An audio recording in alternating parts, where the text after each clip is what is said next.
This Wednesday edition of Pucks Across Borders brought to you by none other than First Round Collectibles. With over 40 years experience, First Round Collectibles offers the widest variety of quality Beckett-graded sports cards anywhere.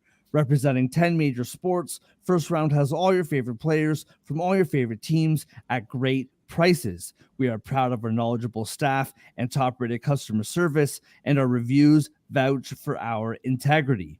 Visit us today at firstroundcollectibles.com and find your heroes. That's the number one, STRoundcollectibles.com. First Round Collectibles, sports cards for sports fans. Yeah. Let's go. We just gotta go hard. I go the hardest. I bring the pain. Not what you used to. It's all part of the game. Yeah, I just gotta go hard. I just gotta go hard. Go hard. Yeah. Oh yeah, the beast back. Adrenaline pumping through my veins. Can't relax. Original. I am not the same as these cats. I sting them if they never And welcome, Wednesday edition of Sports Addict Live, Pucks Across Borders. What's up, gentlemen? We have to my right, John, or left. I don't know. I've given up at this point. You read his work about the NFL on, is that left then? Left? You read about the NFL, his work on the NFL on Gridiron Heroics. John, how are you, man? You've had a busy day. The NFL is a bit hectic right now, eh? NFL has been very hectic, not just today, but really all week. And in terms of the NHL world, as a writer, I look forward to talking about some of these storylines we have from last night's. 100%. I'll just quickly say this about the NFL. Saw a rumor that teams are looking at my Eagles offensive coordinator as a head coach, first year OC, and things haven't gone well. So I'll need you to fill me in on why that is after today's show. And at the bottom of your screen, I think that's a way better way of saying, and below me, bottom of your screen, you read his work on Gridiron Heroics as well. Winners and whiners. He talks the NFL, talks NBA on Total Apex Sports. Andre, how are you, man? Doing well. Just wrapped up an NBA show. I'm going to take this little bit of time to plug John, actually. Just read his article about Antonio Pierce getting an interview with the Titans, or at least the request. So go check that out. I'm trying to keep up with Coach Pierce here. I really like that guy. And I really like John, too, I guess. So Thank you, Andre. He's a great guy, does a great job.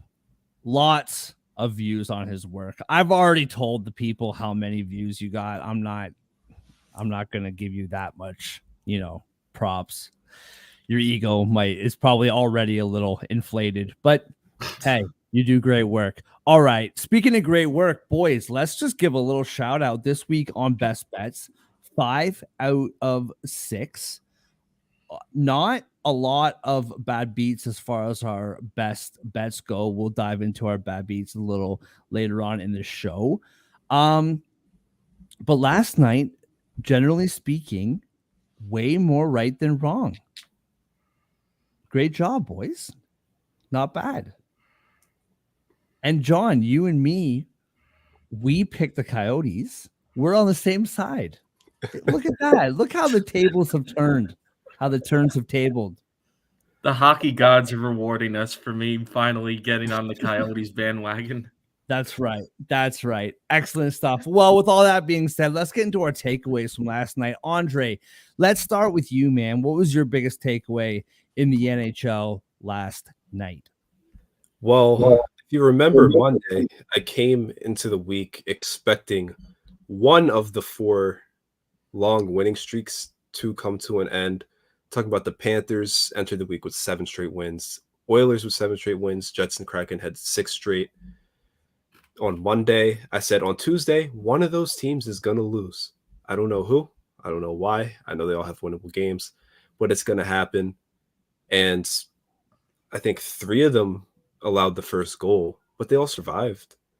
None of them played today. But 4 red hot teams, 3 of which I think are going to make the playoffs. And my takeaway, I guess, is who's going to go down first? The Oilers play the Red Wings tomorrow in the Motor City. The Panthers host the Kings tomorrow. The Kraken are in the nation's capital. And Winnipeg hosts Chicago. So, again, 3 of those games are tough. One of them, for chaos purposes, would be very funny to watch the streak snap. It's my takeaway is who's it going to be tomorrow? You got to wait and see. Are they going to keep it going? Are they going to enter the weekend still winning them all? Who did you say the Kraken play? The Capitals? The Capitals, yeah. Yeah, I think that's the wonky one there for me. I guess I should have specified nation's capital when we're crossing borders here. Yeah. I mean, this is a good point. I don't care about you guys a lot, but I know enough to know where the nation's capital is.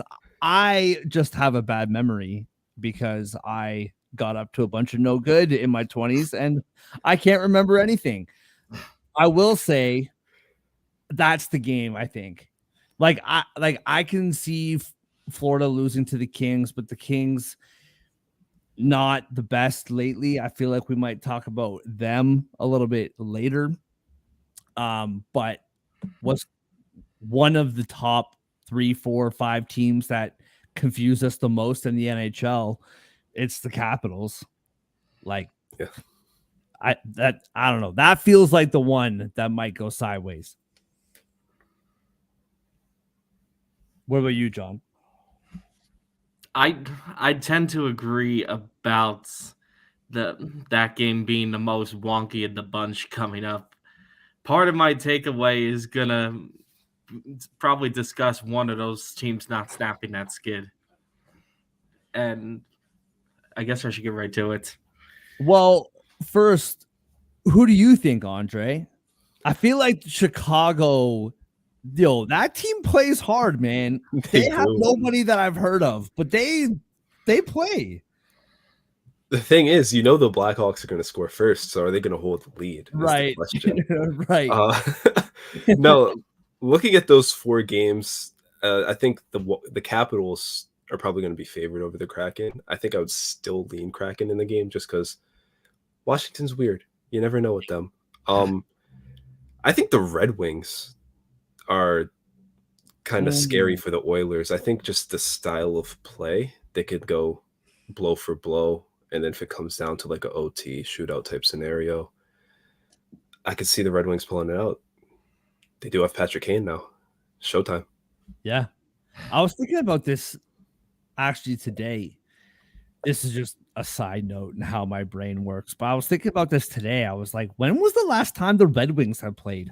I feel like we haven't talked about Detroit in a while. Are they in the league? And that, so just really quickly, John, before we get to you, Andre, you just mentioned the Blackhawks scoring first again last night, as you have promptly pointed out to us weeks ago now. And I feel like it hits like basically every game.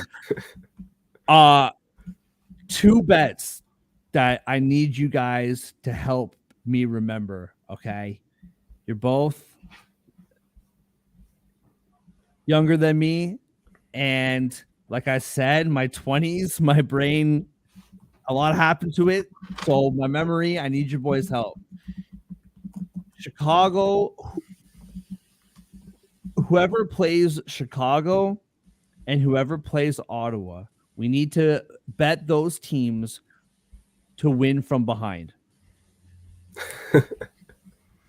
That is money on the table that we have left on the table. all year, or at least since we've been doing this show together. Whoever's playing Ottawa, whoever's playing Chicago, bet their opponent to win from behind, because that happens pretty much every time those two teams play.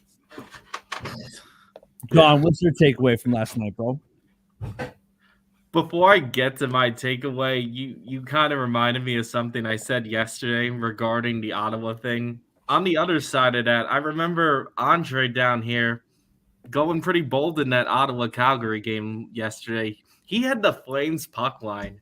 And I told you I'd give you a shout out at that hit, and I wasn't sure if it was gonna hit halfway through the game, but sure enough, we know Ottawa stinks, and the Flames managed to pull it out.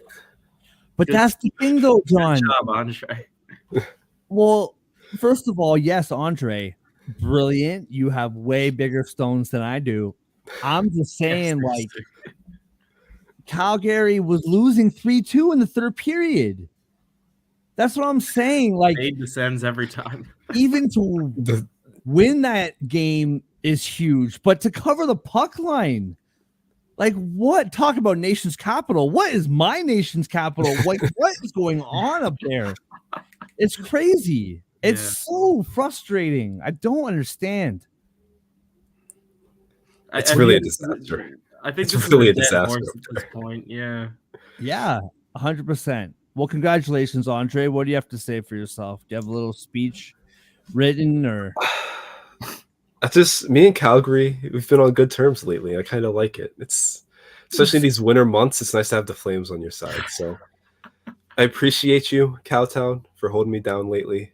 Yeah, I'll stop being so mean to you going forward, or at least I'll try. You really came through last night. Not only winning against the puck line, but with room to spare. A 3-goal win when you trailed entering the third. So good job, boys. Good job. I feel like Andre and the Flames are like that, like, buddy that you have that's like dating this girl and they're just like fighting all the time. And then like you see them, but then like you see them and you're like, oh, and then like you drive home with your wife, you're like, hey, like Andre and like his girls seem to be doing better. And it's just like you're happy for them, you know? It's like things were a bit rocky. Yeah, things were a bit rocky, but they seem to be doing okay. So it's good to see, and we're all happy for you. John, did we even get your takeaway? I don't remember. What's your takeaway from last night? You took that analogy right out of my mouth, by the way. That's almost exactly what I was thinking. Oh, that's perfect. See, 2 peas in the pod, you and me, always on the same page, John. We're always on the same page. There we go. All right. Since I'm known as like the negative Nancy on this show, my takeaway is going to focus on that. And I'm going to, speaking of warm destinations, I'm going to go to Los Angeles here. The Kings, what's going on with you, man? Last night you lose yet again. And now this is the 6th straight loss for these Los Angeles Kings. After, on our playoff preview show, I believe the Kings were the favorites to win their division, betting odds wise, anyway. They were, yeah. And in the middle of this and our show, they've managed to lose 6 straight. Last night was a real killer, in my opinion, and I'll dive into that further on our next segment. I'll just leave it at they lost to Tampa Bay on the road for now. I thought that would be a good place for the Kings to get back on track with a notable win. It didn't happen. And I have to say, I'm very concerned about their next game as well. I'm not optimistic that they're going to end their losing streak against Florida, but we'll get to that another day. I will say, though, I'm a bit concerned about the Kings. I don't want to overreact because I realize almost every team in the league goes through a losing skid at some point in a year, and I think it's just the Kings' turn. I still think they're a playoff team. But even in the playoff preview show, I was like, I feel like the Kings are the definitive third team in that division, and they were like the most vulnerable to get leaped by someone else. Well, I'm gonna go back to that for a second. Edmonton, they're not looking great all the time even with that win over Chicago, but they're coming. Seattle too, their winning streak. Both of them are only 4 points behind the Kings right now, so. I'm not in full panic mode with the Kings by any means, but I will say they better watch themselves and need to get out of this losing streak soon before there's some permanent damage. I think they will, but we need to keep an eye on them is what I'm trying to say. Yeah, I was listening to a beat writer for the Kings earlier today. I can't remember his name. I think that's the theme of the show is I can't remember anything. I've already mentioned it like 5 times, um but he was basically saying that during the beginning of the Kings season, it was a lot of puck luck. They were playing well. Like, it's not that they didn't deserve it, but they got all the bounces, right? And those bounces are not coming. And last night, you kind of hinted at your bad beat there, like you're up 2-0. I know it's Tampa Bay, but you got to close that game out. And that's tough. And I mean, teams like the Kings and Vegas, you'd expect them to still be around, and good for both those teams for giving themselves a cushion from having a really strong start, and they can afford to have a little setback, right? And that kind of segues into my takeaway from last night, and that's the Oilers, who, because of their start, they have no cushion. They have no wiggle room. They got to win a lot of games between now and the end of the year. And I'm actually going to call an audible here and do a little bad beat takeaway collab. All right. Or collab. I don't know why I said that as 2 separate words, but anyway, we had a parlay last night. That was brilliant. 2/3 of it hit. It was great. Vancouver to win. Jets by 1.5. Both of those won comfortably. And we had the Oilers at -2.5. Now, that game last night, not only did they not win by 2.5, and that's the bad beat, they only had 15 shots on goal. Like, what did we talk about yesterday with the Chicago team? They're what was it? The Rockford something? Ice Hogs, right? Ice Yes. Hogs. How can I forget the Ice Hogs? It was the Chicago Ice Hogs, basically, is what they were last night. And 15 shots on goal from the Oilers. Now, the reason why that's my takeaway is, you guys know this, like, if you're a good team, those games happen. You got to win them, right? Find a way to win them. In a weird way, that game last night, I've talked about this ample time on the show. I still, even with these long winning streaks, and I still have had a hard time trusting this team. And for some reason, that win last night really kind of gave me more trust. I just feel like you win that game, you're playing very subpar to an awful hockey team, and you find a way to win that game. I did a little bit of not like a super deep dive, but what have we talked about with this team? We don't trust the goaltending, right? It's the goaltending. This has been the whole concern about this team, is the defensive play and the goaltending. Well, last 5 games for Stuart Skinner, who is 17-9-1 on the season.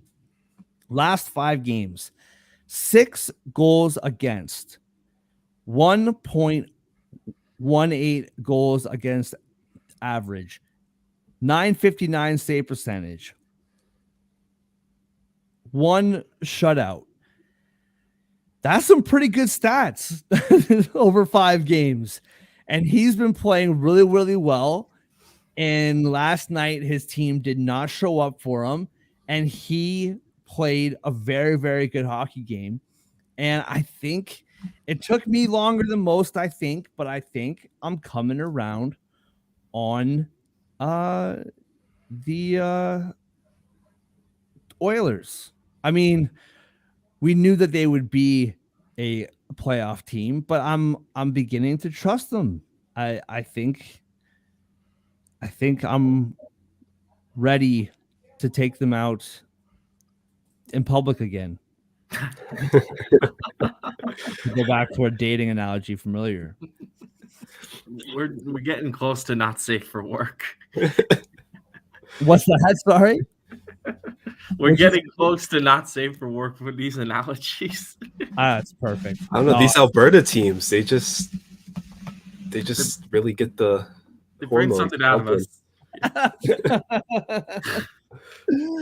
All right, with that, let's go to our bad beats. I already shared mine really quickly. I forgot to mention at the beginning of the show, brought to you by First Round Collectibles, promo code Sports Addict for 10% off every item in the First Round Collectibles store. Go to firstroundcollectibles.com, number one, STRoundcollectibles.com, promo code Sports Addict for 10% off.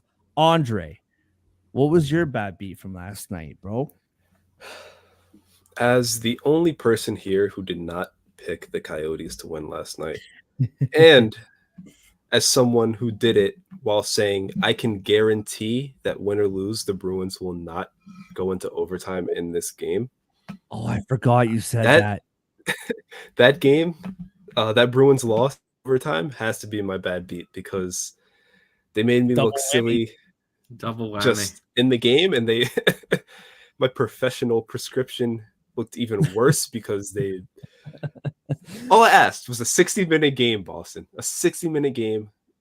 Don't add an extra point into the standings for no reason where it didn't exist. That's all I expected, all I asked.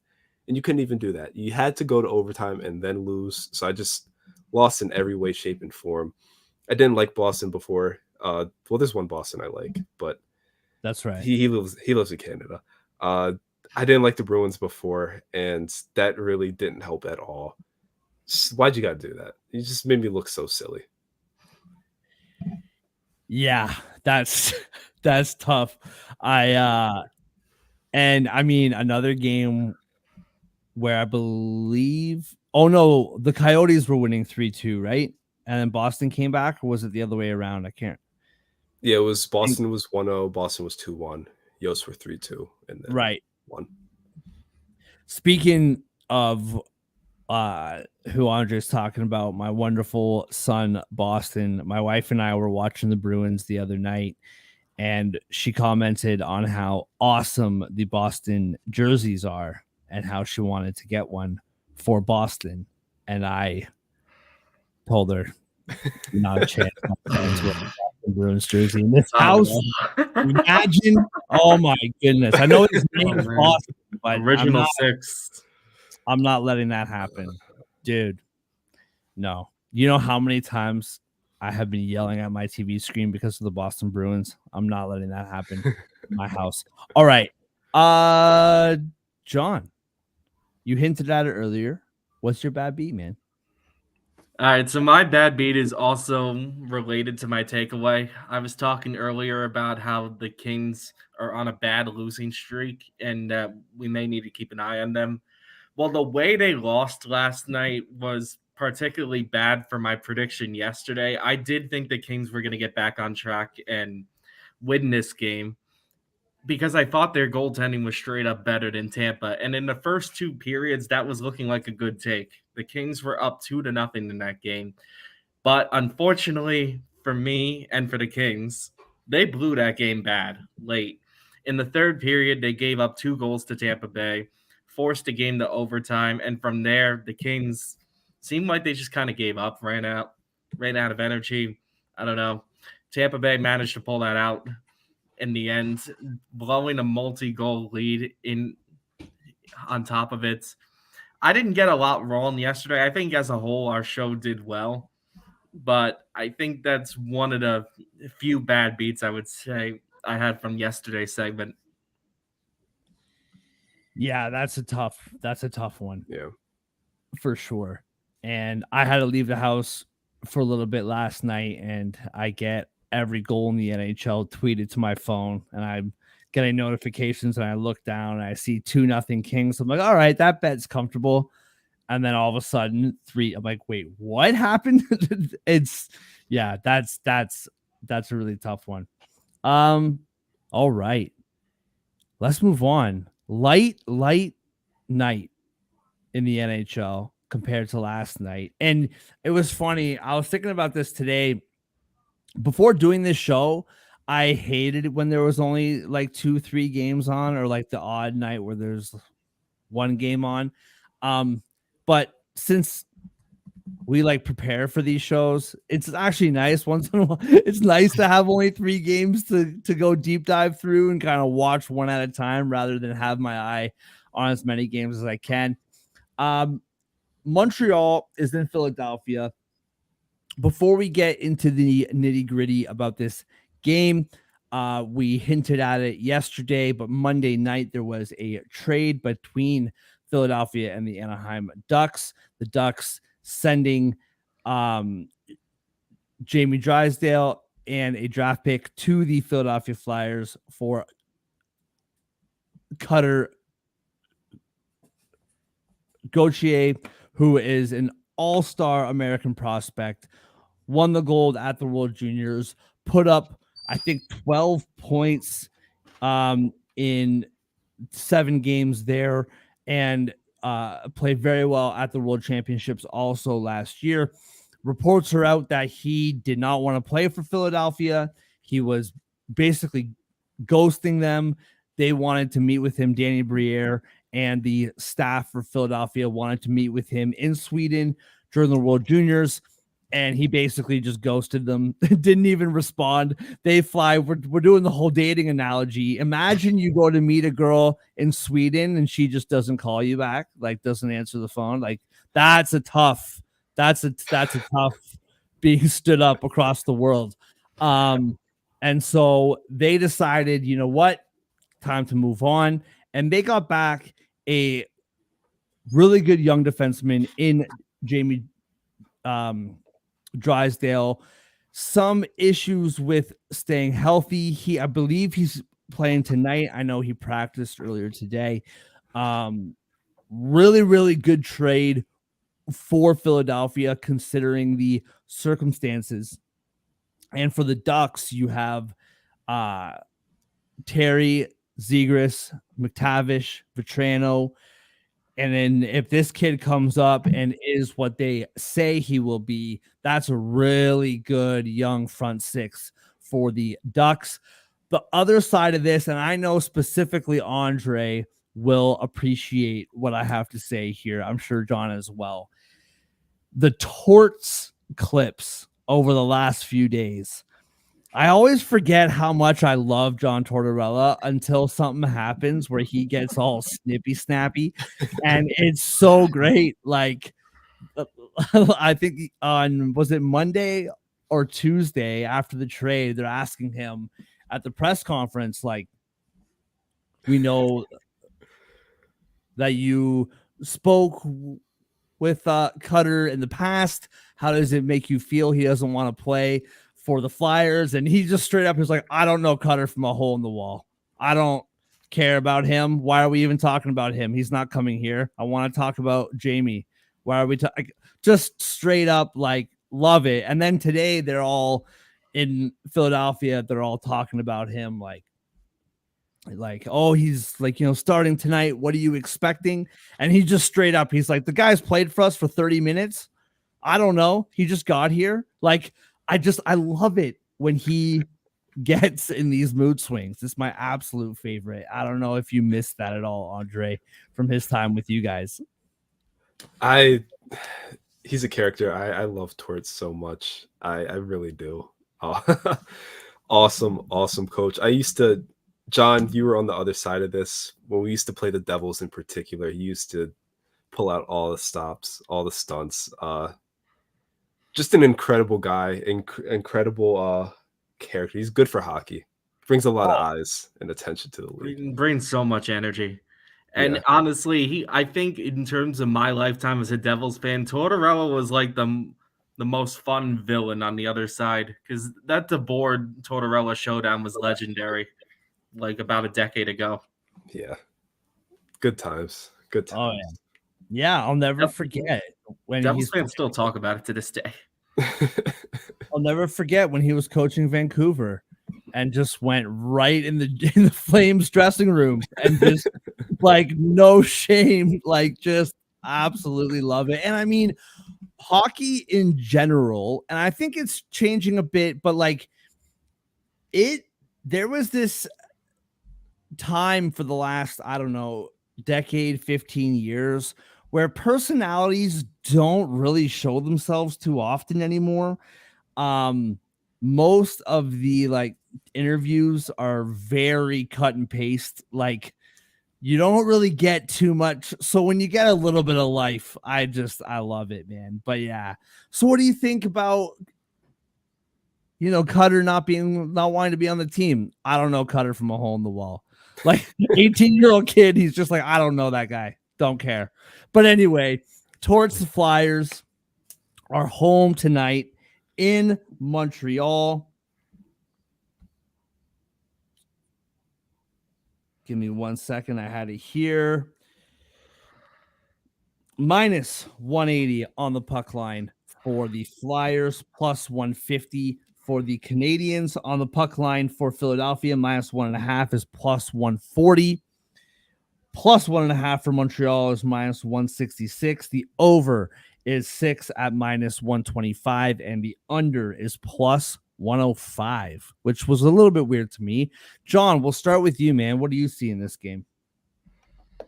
I understand why the Flyers are favorites in this game. They should be. I'm just not sure if minus 180 is too much. Like, I think it's a little high for this.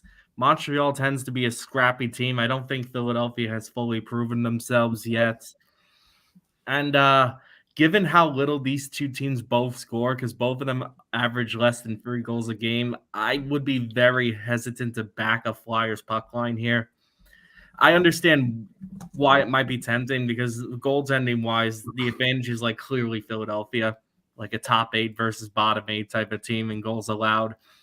I think with that said, though, my favorite bet in this game is the under, and I understand it's a little bit risky because it's like it's 6 the total in most sports books, but the reason I like it is because neither of these two teams really score that much. I mean, like I said before, both average less than 3 goals a game. Both power plays are very weak. The penalty kills, particularly on Philadelphia's side, very, very solid. So I think what I'm trying to say is I don't really see a lot of scoring opportunities for either side here.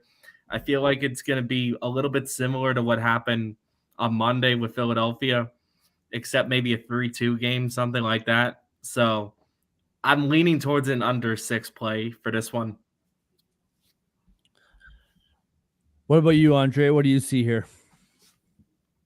I agree with the under. The total, just initially looking at this game, wasn't very confident because neither team can score that much, but 6 also isn't that high. It's where you see it in most places. But the strongest identity in this game is Philly keeping the puck out of the net, Philly having a strong PK. So you just think, looking at that more than anything, this game should finish with under 6 goals. That being said, I really like the Canadians here, and I think it's going to be my favorite bet from this game. They're a better team on the road. The Flyers are worse at home. The Canadians have played 3 times in 2024.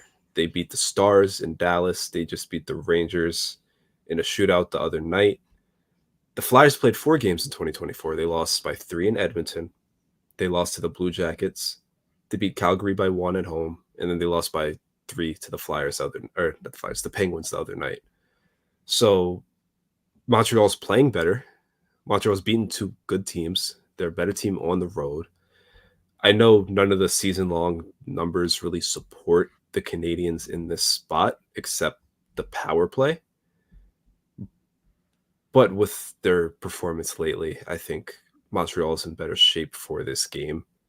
I don't think any of the stuff we just talked about is a distraction per se towards telling an 18-year-old we don't want you, but Well, he didn't want I don't think, in yeah. fairness. But I really think Montreal is playing better hockey right now and is in better shape entering this game.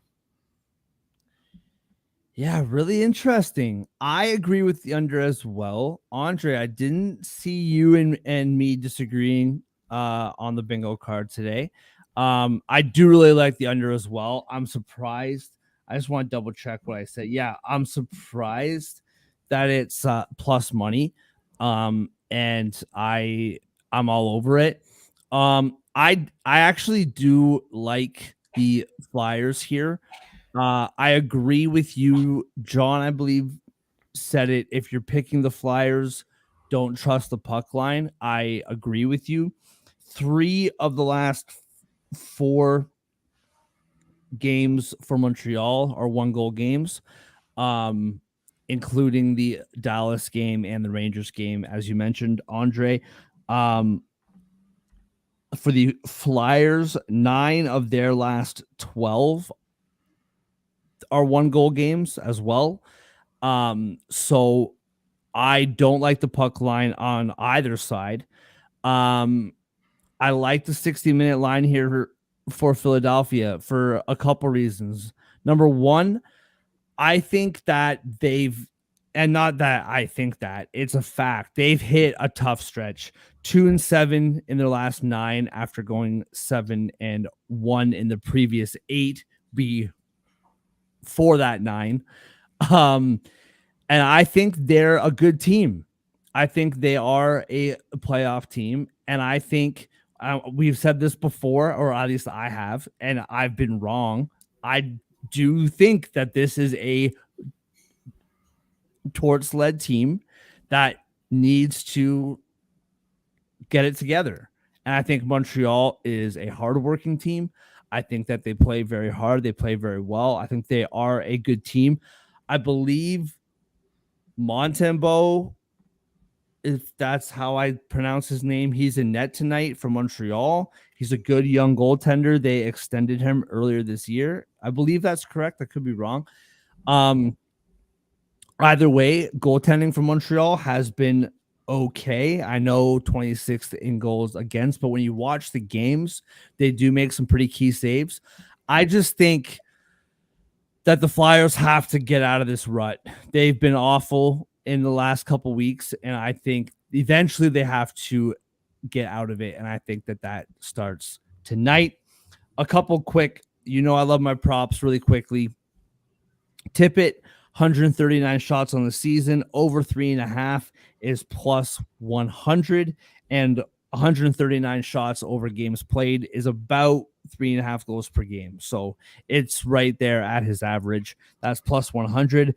Konechny, 136 shots, over 3.5 is minus 120 for him. On the Montreal side, Caulfield, over 3.5 shots, plus 105. He has 138 shots on the season. Also, Montreal's penalty killing is awful. And I know Philadelphia's power play is second last in the league. But Montreal has a really bad power play, a little long shot sprinkle. Sean Couturier, 6 power play points on the year, nothing crazy, but plus 240, a little long shot sprinkle. I don't hate it. Moving on to Dallas, second half of a home and home. They played in Minnesota a couple days ago where Dallas won 4-0, minus 198 on the money line, plus 164 for the Wild on the Wild side of the money line. Minus 1.5 on the puck line for Dallas is plus 130. Minus 155 is the puck line on the Minnesota side over 6.5 plus 105. The under is minus 125. John, what do you see in this one, man? I think this game scares me the most out of the three on the slates, mainly because this is a home and home, and Minnesota, let's just be honest, they look bad on Monday. They looked like they did not show up and were beat up with all the injuries they're dealing with. I'm very interested to see how Minnesota will come back out today. They just faced Dallas. So I think this is a factor to me. I I just am on the fence about whether to go full on with Minnesota here because like part of me thinks they're gonna bounce back, but part of me thinks they're too beat up to really do it against Dallas. So I'm really torn in this department. I don't but the thing is I don't think I would take Dallas's puck line here, and obviously the money line's too high. So I'm really trying to look for a bet here. And I remember picking the under on Monday as well. So I'm really tempted to like go back to the well and pick the under again. I don't think Dallas scores a ton of goals. I mean, their games are usually not that high scoring. I know the Monday game was 4-0. I'm trying to look back past that for Dallas. What was the last one? 4-3 on Saturday for Dallas, something like that. I think my point is with 6.5, I think given how beat up the Wild are, how many opportunities Dallas can limit them to, I might be tempted to go back to the well and pick the under again. Yeah, I've been kind of going back and forth in my head on this because I just think Minnesota doesn't have the firepower to keep up with them right now. I think Dallas, they 1-3 in the last 4 games. They were 8-3 before that. I know Dallas hasn't been the most convincing team over the last month or so, but they're still winning games. And like we've talked about, and Andre has championed this point the most, is that they just have nobody right now except for EK, who, speaking of which, 150 shots on the year over 3.5 is minus 115. I just hammer his props right now because he's the only person out there. So just hammer it. 150 shots on the year to begin with. I think, and this is where my mental gymnastics have been with regards to deep dive stats. Minnesota 1-5 in the last 6 games. 4 out of those 5 games, they lost by 2 or more goals. They're losing in pretty convincing fashion right now. On the flip side of that, Dallas, 10 of their last 12 games have been within 1 goal. So I see one stat that makes me want to take Dallas minus 1.5, and then another one that makes me just kind of want to stay away. I would like the puck or the 60-minute line here, but that's minus 140 for Dallas.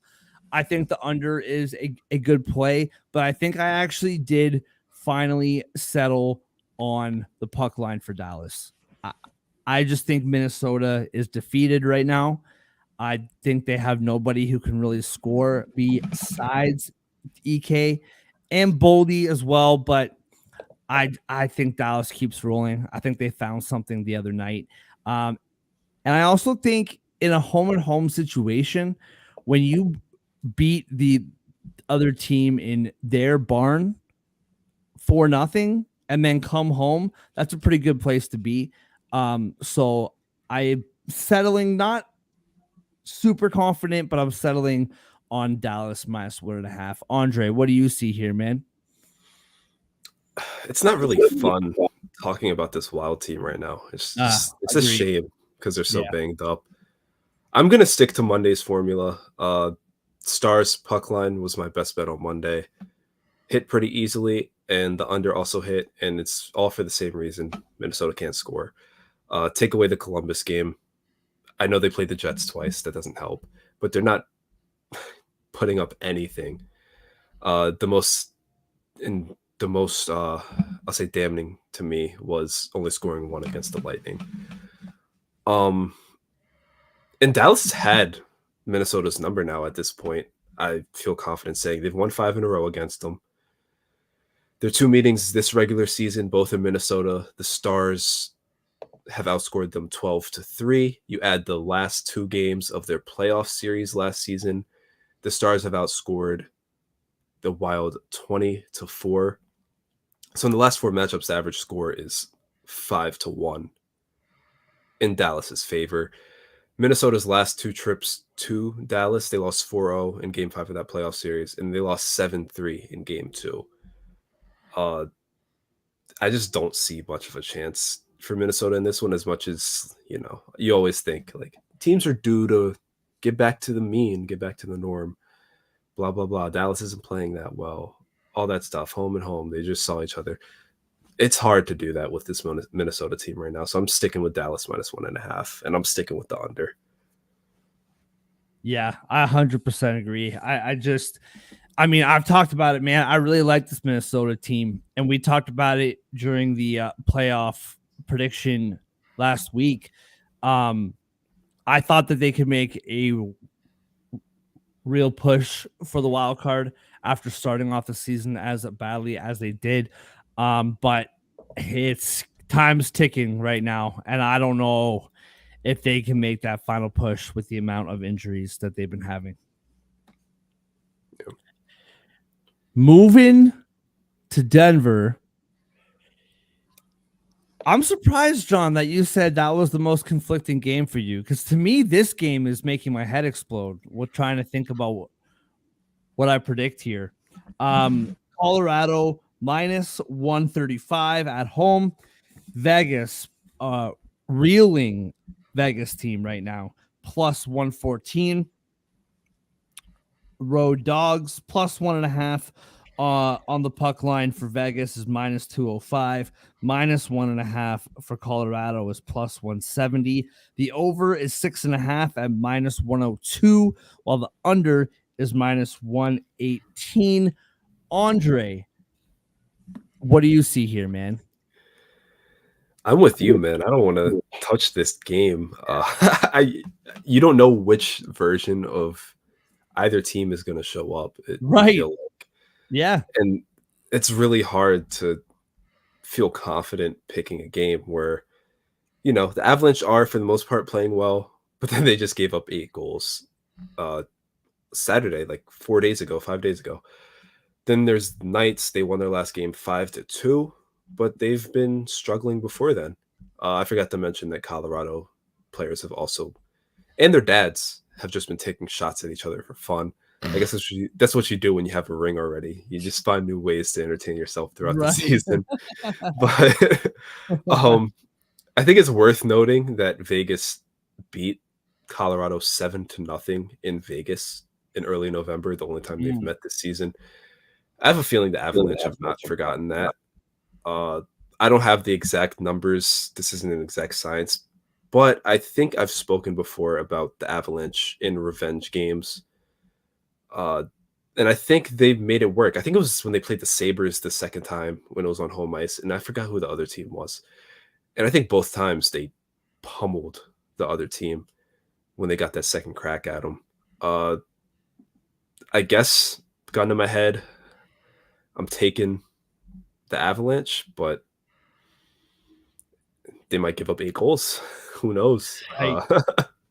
This is a really, really tough game. I'm gonna lean with the talent and take the over too. Again, you don't know which team is gonna show up though. So really tough game for me. I'm with you, Mark. Yeah, and it's funny with this Colorado team because I think there's been a lot of concern with the team. There's been a kind of some doubt and not too sure what's going on. They're 26-12-3. It's not like they've fallen off the face of the earth, they're still playing really well. Same with Vegas. They're 23-12-5. These two teams are still very good. Not playing the most trustworthy brand of hockey. Bednar said after the game against Boston that that was the most complete game that they played this season against Boston the other night.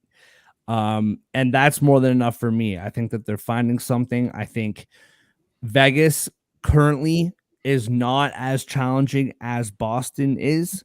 I do think Colorado wins this game. I want to take the 60-minute line. However, I'm not convinced that this game doesn't go to overtime. I think minus 135. You're paying a little bit of juice for sure, but I'd take the money line. I've done a couple parlays, between sports tonight, and I've kept this one off them all because I just feel like this is going to be the one that sewers it. You know what I mean? But I think I'm leaning Colorado money line as well. And I mean, gun to my head, I'm taking the over, but I'm not taking either. I don't. This could be both. This could be anything. Like, you just never know. But both of these teams are scoring and allowing goals. That being said, Avs 8-3 in their last 11. They've scored less than 4 goals 3 times in those 11 games. So I think there is something there for the over. However, Vegas 2-6 in their last 8. 4 of the last 6 have been under. So Vegas games have been going under lately. So I don't know. I just confused myself. John, what do you see here, bro? Finish us off here. I'll say this much. This is kind of a tale of two. This is like two completely different stories going on right now with these teams in the way they're playing going into this. Colorado has won 6 of their last 8 games. Vegas has lost 6 of their last 8 games. And these are also the last 2 Stanley Cup champions meeting up, which I kind of find interesting. Very nice. So I think Vegas has the edge in goaltending this year. They allow, I believe, 0.37 fewer goals per game than Colorado, but Colorado definitely has the edge in scoring. I think 0.43 more per game than Vegas, something like that. I understand the confliction here. I think my gut in hockey tends to be like, I believe in balance. I believe in regressing to the mean and not being as bad as your worst streak, which is why I'm going with Vegas here. Though I will say Andre's take about Colorado in redemption games does concern me a little bit. I did not know that. And I forgot that Vegas beat Colorado badly earlier this year. So I'm not as confident as I was going into this segment. I'm still leaning Vegas, though, mainly because I still believe Vegas is a really good team. I still believe they're one of the better teams in the league, and they're not as bad as this stretch indicates, my opinion at least. And that's an interesting quote you said about Colorado on Monday. That would concern me, actually, because I didn't think that win was great for them because they almost blew that game against Boston, and they lost 8-4 against Florida the day before. I think my take on Colorado is they're starting to show cracks during this winning streak. I could be dead wrong on that. Maybe tomorrow, maybe they'll blow out Vegas tonight, and I'll look bad for saying that. But I don't know why my gut's leaning towards taking the plus money with Vegas. I think it's decent value, and I think they're due to get out of this losing streak. I just look at it as a buy low situation and sell high. Well, a couple things. Number one, it was nice being on your team, taking the Yotes yesterday. Short-lived. I know it was too good to be true. Andre, it's good to see you again. Let's ride tonight. Number two is no matter how bad this pick may make you look, it won't make you look as bad as you did when your computer froze during the so that was quite the hopefully that doesn't happen live. That was quite the look. A little behind the scenes, but no, I mean this game can go either way. I think that's kind of the whole point of this. All right, moving on to our best bets brought to you by First Round Collectibles. With the promo code Sports Addict, get 10% off of thousands of cards on the First Round Collectibles website. Whatever sport, doesn't matter. First Round Collectibles has it. FirstRoundCollectibles.com, promo code Sports Addict for 10% off. John, what are you liking this game today, man? Or in the games today? Not a lot to choose from here. I'm going to go back to the first game we talked about, though, between Philadelphia and Montreal. I'll give a shout out to Torts here and Philadelphia's little situation going on with their trade. I would be concerned about that, too, heading into this game. I don't think that's a good sign for Philadelphia. I think my gut tells me Philadelphia may play a little off tonight, given the recent headlines. And neither of these teams really scored that much. So I think given that, I really like the under in this game. So I'm going to take the under 6 as my best bet. You scared me there for a sec. Andre, what's your best bet for tonight? Well, puck line is 2 for 2 for me this week, especially for Western Conference teams, especially actually for Central Division teams. How about that? And I'm going to double down. Monday it was Dallas. Yesterday it was Winnipeg. Today it's going to be Dallas again. And it's mostly fading the Wild, but sue me. I like plus 130 odds. I don't care. Love it. Yeah, love it. Sorry, I didn't mean to cut you off. You didn't cut me off. I was pretty much done. Oh, okay. John, I am so glad. I thought you were about to call a Montreal friggin' best bet here. And the reason why I'm glad that you didn't do that is for two reasons. One, because I'm sorry, Andre, my best bet is the 60-minute line for Philadelphia. And I think that they're going to win this game.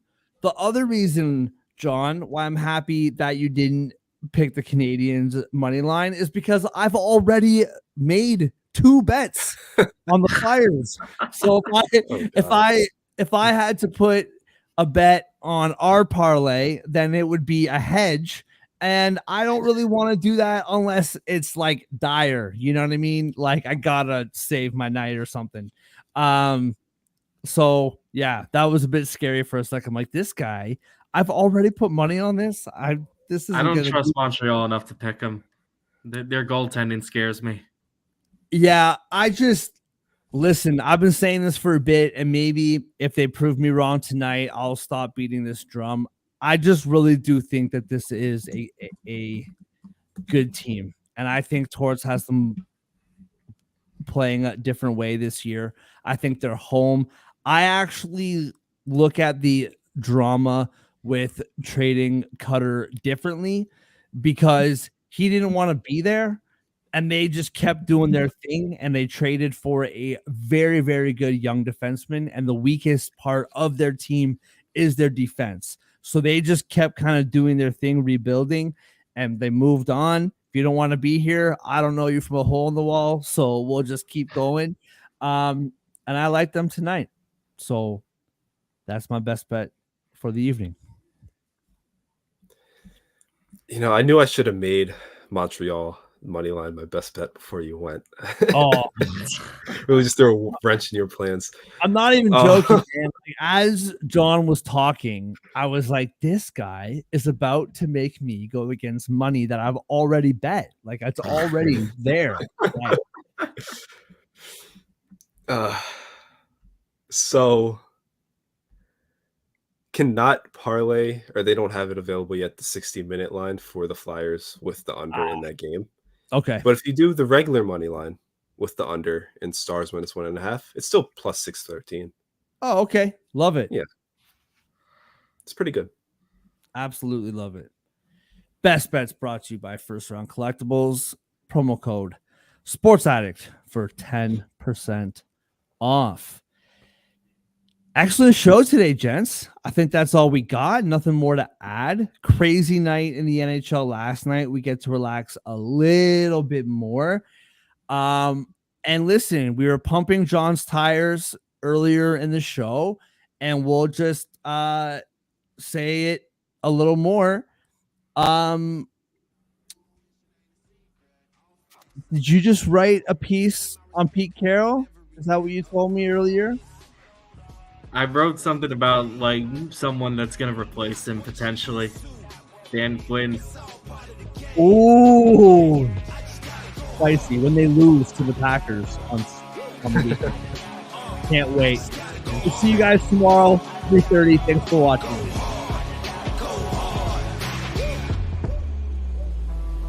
Go hard.